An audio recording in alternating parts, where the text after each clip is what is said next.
L-għodwa tajba lil kulħadd. Illum, 26 ta' April, f'dan ir-rabaħat tal-Għid, il-Knisja Universali tiċċelebra it-63 jum dinji ta' talb tal-vokazzjonijiet. Fil-messaġġ tiegħu għal dan il-jum, il-Papa Leon 14 jispjega kif il-vokazzjoni qatt mi impożizzjoni jew mudell l-istess għal kulħadd. Minflok hija avventura ta' mħabba u kuntentizza. Il-qudiesa tal-lum se ssir mill-Knisja Parrokjali ta' Santa Marija ġewwa Ħalaxaq. Id-devozzjoni f'dan ir-raħal lejn it-tluħ tal-Verġini Marija fis-sema imur lura mill-inqas 500 sena ilu. Din is-sena Ħalaxaq qed jiċċelebra 400 sena minn mindu sar parroċċa. Jiċċelebra din il-qudies l-Arċisqof Charles Scicluna flimkien mal-Kappillan Don Anton D'Amato.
Fl-isem tal-Missier u tal-Iben u tal-Ispirtu Santu. Amen. Il-paċi ma'kom. Ħalaxaq illum f'din il-ġurnata straordinarjament sabiħa. Temp meravigliuż.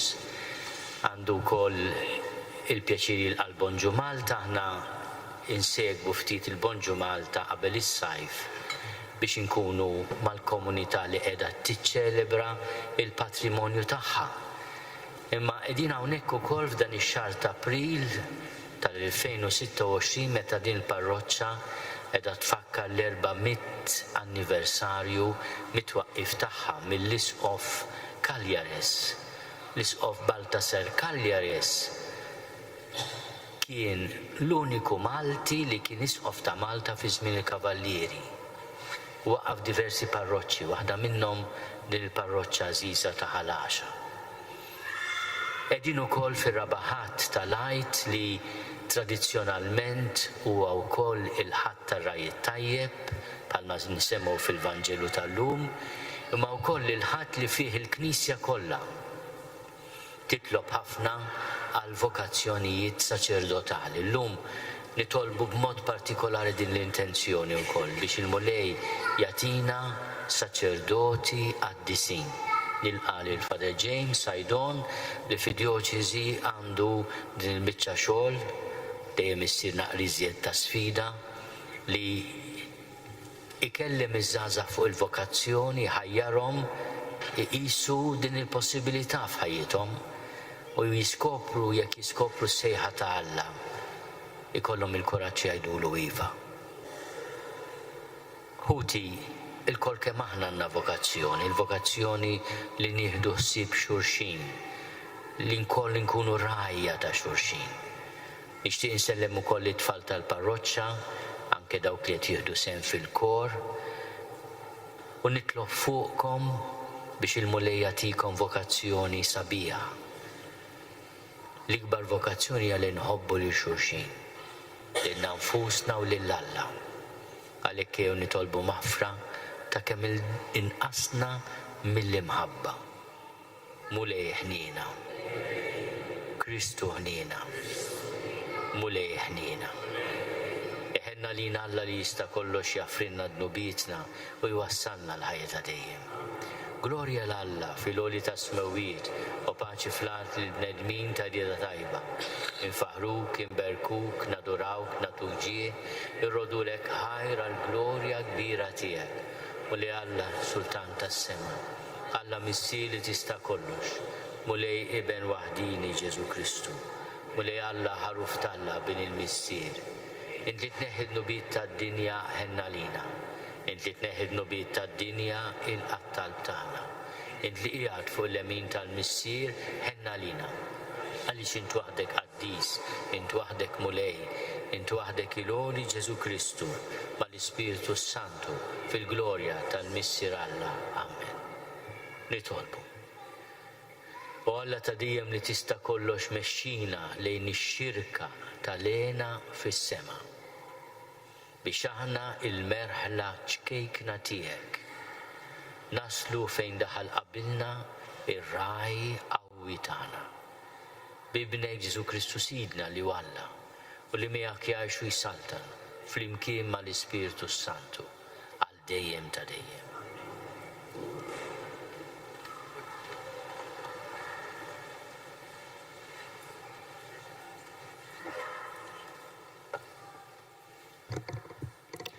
Qari mill-ktieb tal-Atti tal-Apostli. Narejt il-50, Pietru flimkien mal-11 qam u għallillut bleħen qoli. Ħajkun jaf żgur il-poplu kollu ta' Iżrael li lil dan Ġesu li intom salabtuh Alla għamlu Mulej u Messija. Dan il-klim li semgħu laqtilhom qalbhom u qalu lil Pietru u lill-apostli l-oħra: l-aħwa x'għandna nagħmlu aħna? U Pietru iġibhom: intmu u jittammet kull wieħed minnkom fl-isem ta' Ġesu Kristu għal maħfra ta' dnubietkom u intom tirċievu d-don tal-Ispiritu Santu għax il-weda qiegħda likom u għall uliedkom u għal dawk kollha li huma fil-bogħod, dawk kollha li l-Mulej Alla tagħna sejħilhom. U b'ħafna kliem ieħor tagħhom xhieda u wisihom billi qalilhom: salvaw lilkom minn nifuskom minn dan in-nies il-ħażin. Għalhekk dawk laqgħu kliemu tagħmdu u dakinhar inaqdu mad-dixxipli madwar 3000 ruħ. Il-kelma tal-Mulej inrodu Il-Mulej u r-raj tiegħi xejn ma jonqosni. Flimkien il-Mulej u r-raj tiegħi xejn ma jonqosni. Il-Mulej u r-raj tiegħi xejn ma jonqosni. F'merat kollha ħdura jqiegħdni, ħdejn l-ilma fejn isrieħ joħodni. u hemm hu jrejjaqni ngħidu flimkien il-mulej u r-rajt tiegħi xejn ma jonqosni. Imexxini fit-triq tas-sewwa minħabba l-isem tiegħu imqarrek nimxi f'wied mudlam ma nibżax mill-ħsara għax inti miegħi il-ħatar tiegħek u l-qus tiegħek huma jwentuni. Flimkien il-mulej u r-rajt tiegħi xejn ma jonqosni. Int tħejji mejda għalija quddiem l-edewwa tiegħi, biżejt tidlik li rasi u l-kalċi tiegħi tfawwarli. Flimkien il-mulej u r-rajt tiegħi xejn ma jonqosni. Miegħi iva jimxu t-tieba u l-ħniena il-jiem kollha ta' ħajti u nammar f'dar il-mulej sakemm indum ħaj. Flimkien il-mulej u r-rajt tiegħi xejn ma jonqosni.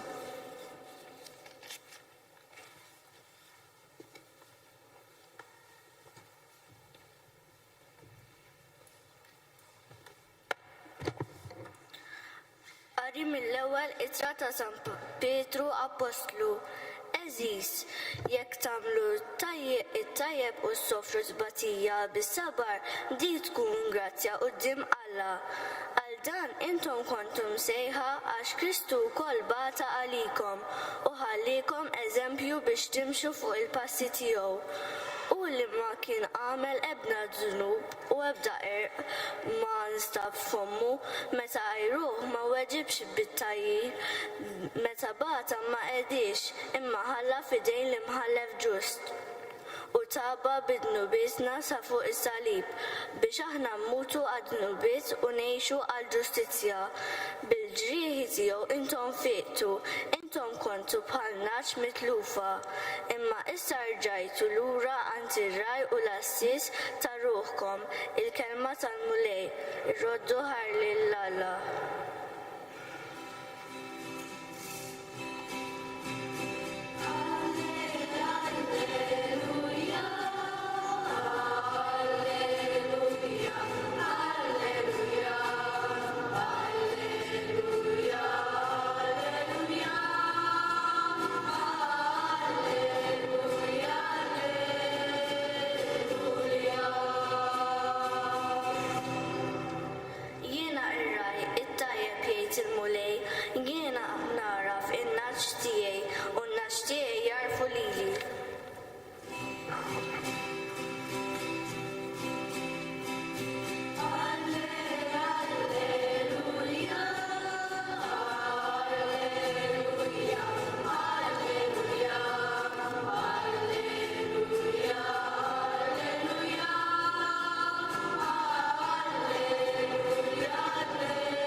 Il-mulej ma'kom.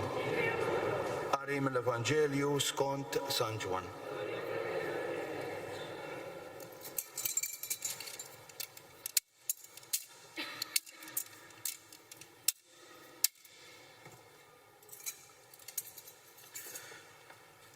F'dak iż-żmien Ġesu qal tassew ngħidilkom min ma jidħolx fil-maqjel tan-naċ mill-bieb imma jaqbeż ġewwa minn naħa oħra dak hu ħallil u brigant.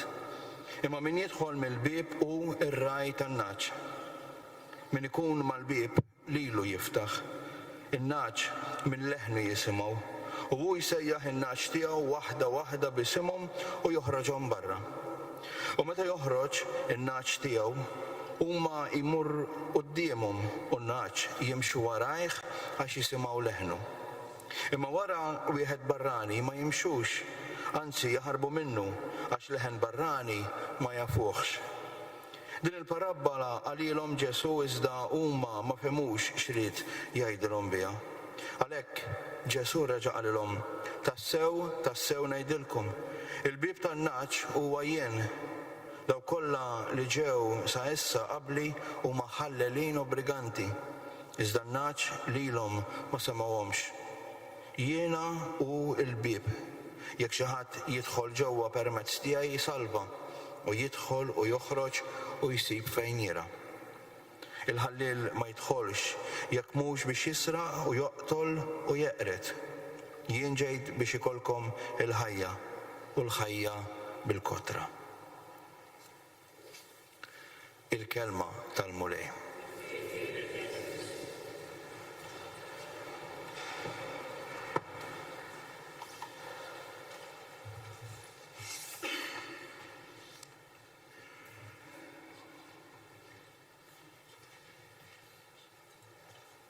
Ġesu jitkellem fuq nnifsu u jispjega minu għalina jew min jixtieq li hu jkun għalina jekk aħna nħalluh. U juża ġbija sabiħa tar-raj. U l-kliem tiegħu ifakkarna li bejn ir-raj u l-merħla hemm relazzjoni ta' mħabba li tispira fiduċja. In-naċ jisimgħu leħnu, isejjaħ in-naċ tiegħu waħda waħda jafhom personalment waħda. U meta joħroġ il-merħla jimxi quddiem u l-merħla timxi warajh. Ġesu biex jispjega li din ir-relazzjoni hija relazzjoni ta' mħabba juża wkoll in-negattiv min iħobb ma joqtolx, min iħobb ma jisrax, min iħobb ma jkissirx.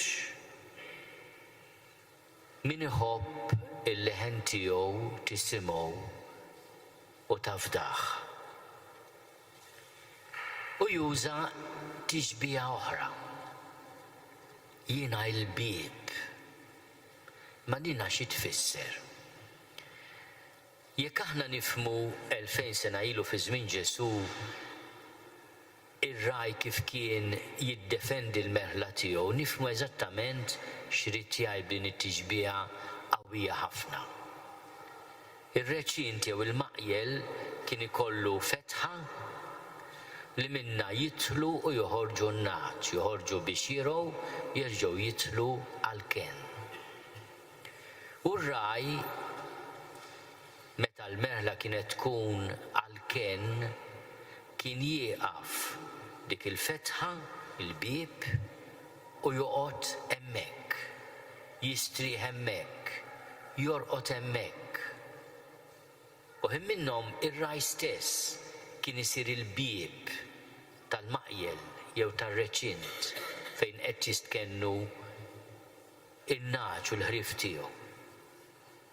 U kien jagħti ħajtu biex jiddefendihom. Għaliex biex tasal għall-merħla jekk trid tagħmilha ħsara, trid tgħaddi minn fuq ir-raj. Issib lilu jiddefendi l-merħla. Tassew ngħidilkom il-bib tan-naċ huwa jien. Jiena lest niddefendik. Nieqaf fis-selħa fil-fetħa tal-bib biex inkun id-difiża tiegħek, it-tarka tiegħek. Hekk inħobbok jien. U aħna nisimgħu leħnu u nifhmu f'dan l-istaġun sabiħ tal-għajt li Ġesu ta' min jafdaħ għax taħajtu biex aħna ikonna din il-ħajja aħjar u l-ħajja ta' dejjem. U wara raj bħal dan aħna nimxu għax irridu imma nimxu bil-qalb. Illum nitolbu li l-mulej ikompli isejjaħ min fostna persuni ġenerużi li lesti ikunu huma il-bieb biex jiddefendu l-merħla tagħhom mingħajr ma jinsew imma li l-merħla fdija b'demmu li mgħallem Ġesu. Meta lil Pietru jgħidlu biex jira in-naċ jgħallmu żewġ affarijiet. Jgħidlu inti tħobbni. Ira il-merħla tiegħi. Mela minn rajja Ġesu jitlob l-imħabba u l-persważjoni li huma m'għandhomx dritt jippossedu l-merħla imma huma għaddejja tal-merħla f'ismu li l-merħla hija tiegħu li huwa ir-raj u l-assis ta' ruħna kif smajna fit-tieni qari llum minn Pietru. Intom kontu bħal naċ mitlufa imma issa rġejtu lura għand ir-raj u l-assis ta' ruħkom. Kemm hija espressjoni sabiħa din li forsi tispjega l-mixja tagħna fir-randan li għadda u l-ferħ ta' rikonċiljazzjoni ma' Ġesu li nħossu f'dan lejt qaddis. Konna naċ mitlufa minħabba dnub, immisser ġejna lura għand ir-raj u l-assis ta' ruħna. U nitolbu ħafna biex ikonna saċerdoti qaddisin li jsejħu lura lejn il-qalb ta' Ġesu in-naċ mitlufa li jiffaċilitaw din il-laqgħa sabiħa mar-raj u l-assis ta' ruħna.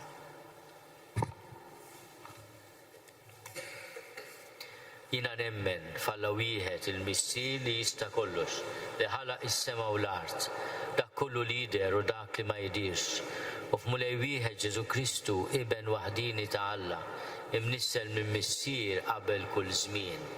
Alla minn Alla, dawl minn dawl, Alla veru minn Alla veru. Imnissel mhux magħmul, natura waħda mal-Missier u bih sar kollox. Niżel mismewwiet għalina l-bnedmin u għal-fidwa tagħna u għal-ġisem bis-setta tal-Ispiritu Santu minn Marja Verġni u sar bniedem.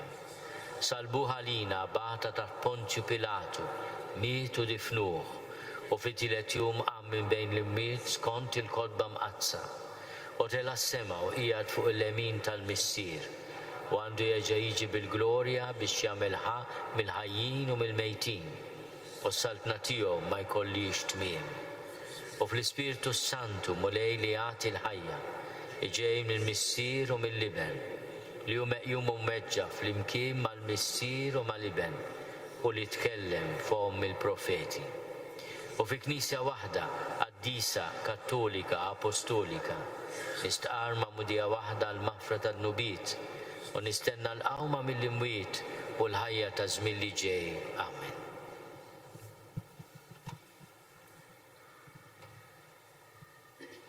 Bħalma nagħmlu kull nhar ta' Ħadd nistiednu l-itfal biex iresqu t-talbiet tagħhom, veri jekk hawn xi tfal jixtiequ jitolbu għal xi ħadd, nistiednhom jiġu hawnhekk.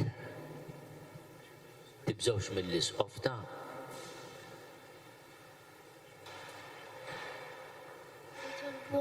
Nitolbu għal min qiegħed l-isptar. Ismana nitolbuk mulej.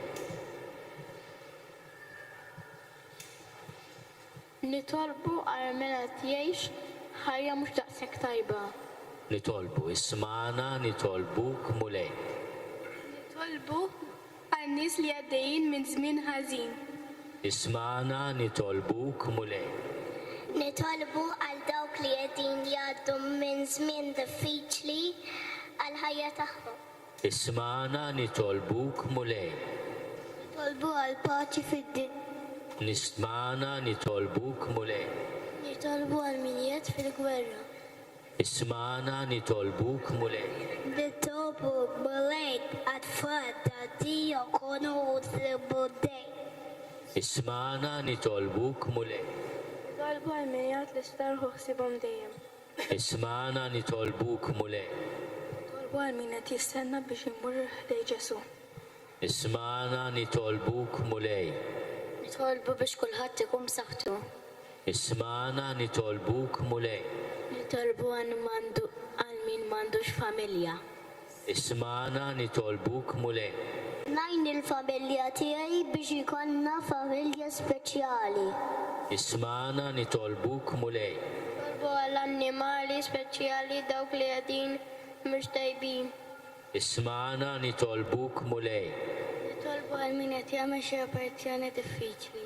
Ismana nitolbuk mulej. Tolbu għal mama u papa. Ismana nitolbuk mulej. Talbu l-marda kollha. Ismana nitolbuk mulej. Tolbu dawk li qegħdin ibatu. Ismana nitolbuk mulej. Slim għalik Marija, bil-grazzja mimlija l-mulej miegħek. Imbirka inti fost in-nisa, imbirek il-frott tal-ġuf tiegħek Ġesu. Qaddisa Marija Umm Alla, itlob għalina mid-inbin, issa u fis-sija tal-mewt tagħna. Amen.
Nitolbu ħuti biex is-sagrifiċċju tiegħi u tagħkom ikun joġob lil Alla l-Missier li jista' kollox.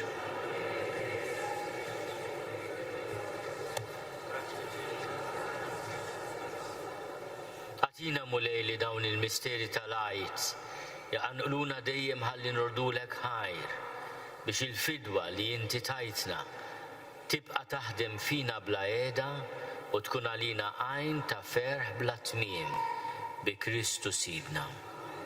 Il-mulej ma'kom, nerfgħu qlubna l-fuq, niżuħaj lill-mulej Alla tagħna. Sewwa u xieraq tas-sew mulej missier qaddis, tajjeb u taġid tas-salvazzjoni tagħna li dejjem nistqarru l-glorja tiegħek. Iżda b'ferħ akbar inxandruha f'dan iż-żmien li fih ġie sagrifikat Kristu il-ħaruf tal-għajt tagħna. U bl-offerta tal-ġisem tiegħu fis-sagrifiċċju veru tas-salib. Temm is-sagrifiċċji kollha ta' qabel u waqt li ntelaq f'idejk għas-salvazzjoni tagħna sar għalina l-qassis, l-altar u l-ħaruf. Għalhekk f'dan il-ferħ tal-għajt imxerret ma' kull imkien fid-dinja. Il-bnedmin kollha jimtlew bil-ħena. U l-qawwiet tas-sema mas-setat tal-anġli jinsġulek innu ta' glorja u bla qiegħda itennulek. Qaddis, qaddis, qaddis, Mulej Alla tal-eżerċiti, ismewtu l-art mimlija bil-glorja tiegħek. Osanna fl-għoli tas-smawiet, imbirek minn ġej f'isem il-mulej. Osanna fl-għoli tas-smawiet. Qaddis tas-sewint mulej inti lajn ta' kull dusija. Qaddis għalhekk nitolbuk dawn l-offerti bil-barka tal-Ispirtu tiegħek biex isiru għalina l-ġisem u d-dem ta' Sidna Ġesu Kristu. Li meta kien se jingħata biex minn rajħi bati, ħalħobs, ratti l-ħajr, qasam, tal id-disċipli tiegħu u qal. Ħudu u kulu l-koll minn dan, għax dan huwa ġismi li jingħata għalikom.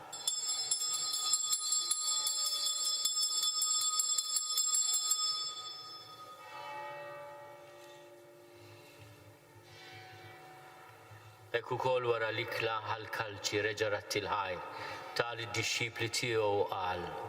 Ħudu u jxorbu minnu l-koll, għax dan huwa l-kalċi ta' demmi tal-patt il-ġdid li jibqa' għal dejjem. Id-demm li jxerret għalikom u għall-bnedmin kollha għall-maħfra ta' dnubiet. Għamlu dan tifkira tiegħi.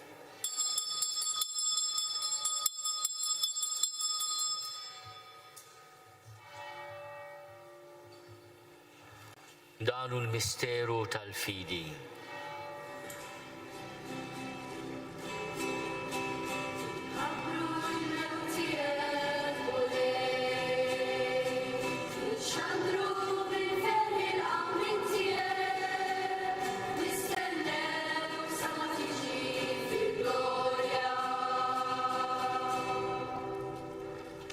Għalhekk aħna nagħmlu dan tifkira tal-mewt u l-qawmien ta' Sidna Ġesu Kristu, nofrulek mulej il-ħobs tal-ħajja u l-kalċi tas-salvazzjoni. U rodulek ħajra xoġbok tilqana hawn qudiemek biex naqduk. U miċ-ċokontana nitolbu li l-Ispirtu Santu jaqadna f'ġisem wieħed lilna li nieħdu sehem mill-ġisem u d-demm ta' Kristu. Ftakar mulej fil-Knisja tiegħek imxerda mad-dinja kollha. Wettaqa' fl-imħabba flimkien mal-Papa l-jun miegħi għaddej tiegħek mingħajr ma jistoqli, mal-Isqof Joseph li qed jgħinni, mal-Isqof Anton u mal-Ministri tiegħek kollha. Ftakar ukoll fħutna li raqdu bit-tama tal-qawmien, ftakar fil-mejtin kollha. Daħalhom qudiemek fid-dawl tas-seb tiegħek. Ħenna lina l-koll nitolbuk, għati lilna wkoll il-wirt tal-ħajja ta' dejjem. Flimkien mal-Veġri Mqazzom Malla Marija, mal-Arus tagħha San Ġusepp, mal-Apostli bil-Qaddisin kollha li jgħixu fil-ħbiberija tiegħek sa mill-bidu tad-dinja. Għamel li magħhom infaħruk u nsebħuk Ġesu Kristu ibnek. Bi Kristu, ma' Kristu fi Kristu, jingħata lilek Alla missieri tista' kollox flimkien mal-Ispirtu Santu kull ġieħu glorja għal dejjem ta' dejjem. Ejjew nitolbu kif għallimna u ridna nagħmlu li ben ta' Alla Ġesu għas-salvazzjoni tagħna. Missierna li inti fis-smawiet jitqaddes ismek tiġi saltnatek, nikuli titin kif is-sema ekda fl-art. Obżna ta' kuljum matina llum, aħfrinna d-nubietna bħalma naħfru l-minu ħati għalina. La ddaħħalniex fi tiġrib, iżda eħlisna mid-deni. Eħlisna nitolbuk mulej minn kull deni. Għatina fi tiebuħ li nagħtihak il-paċi fi żmienna, biex inkunu ħilsa dejjem mid-dnub u mħarsa minn kull inkwiet. Aħna nistennew u nittamaw ilejna u l-miġja tas-Salvatur tagħna Ġesu Kristu. Mulej Ġesu Kristu li għat l-Apostli tiegħek, nħallilkom islim, nagħtikom islim tiegħi. Bla tħares lejn nubietna, iżda ħares lejn il-fidi tal-Knisja tiegħek. Għatija stimulaqda li jintrid fiha, int li tgħixu s-saltan għal dejjem ta' dejjem. Il-paċi tal-mulej tkun dejjem magħkom. Għatu l-paċi lil xulxin.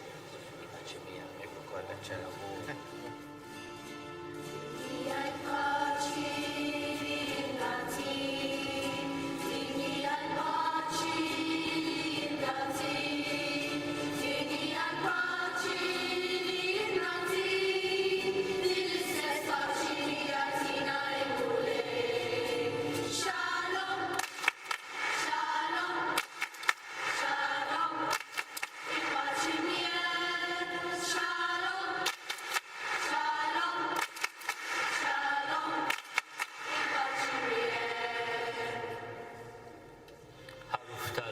tneħid nubiet tad-dinja ħenna lina. Arruf talla li tneħid nubiet tad-dinja ħenna lina. Arruf talla li tneħid nubiet tad-dinja għatina l-paċi. Mulej Ġesu Kristu bin Alla l-ħaj. Bil-mewt tiegħek kifrit minnek il-missier u bil-ħidma tal-Ispiritu Santu intajt il-ħajja lid-dinja. Dan il-ġisem u d-dem għaddis tiegħek eħlisni miħtiti kollha u minn kull ħażen. Żomni dejjem fidil lejn il-kmandamenti tiegħek u tħallini qatt ninfiret minnek. Mulej Ġesu Kristu nitolbok li din it-qarbina bil-ġisem u d-dem tiegħek ma tkunx il-kundanna tiegħi, iżda ħnina tiegħek tkun għalija l-ħarsien u l-fejqan ta' ruħi u ta' ġism. Danu l-ħaruf talla, danu li neħid nubiet tad-dinja, ħennin dawk li huma mistiedna l-ikla tal-ħaruf.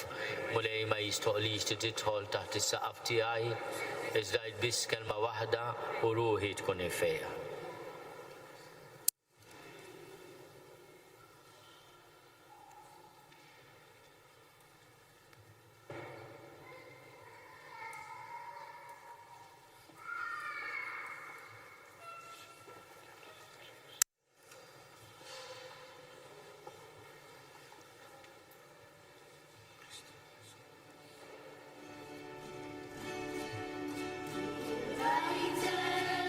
Thank you.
talba għal vokazzjonijiet.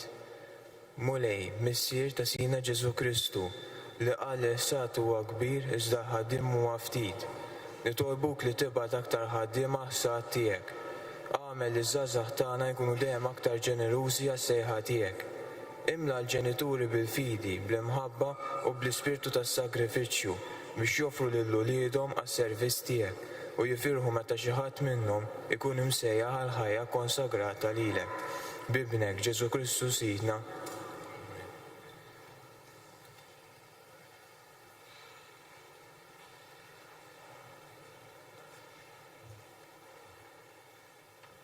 Nitolbu.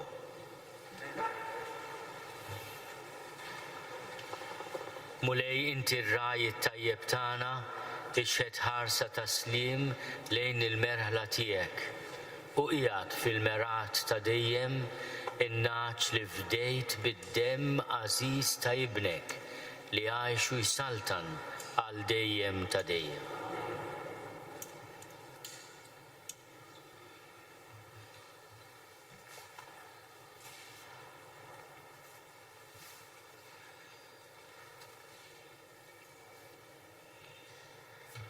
Qabel natikom il-barka nixtieq nirringrazzja ħafna il-Kappillan, Fader Anton, il-Fader Lino, il-Fader James li konċelebraw miegħi llum.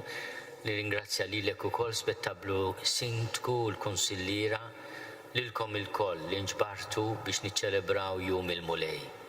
Il-mulej magħkom. Iberikkom Alla li jista' kollox il-Missier u l-Iben u l-Ispirtu Santu. Morru fil-paċi ta' Kristu.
Naslu fit-tmiem din il-qudiesa mill-Knisja Parrokjali ta' Santa Marija ġewwa Ħalaxa fil-jum dinji ta' talb tal-vokazzjonijiet.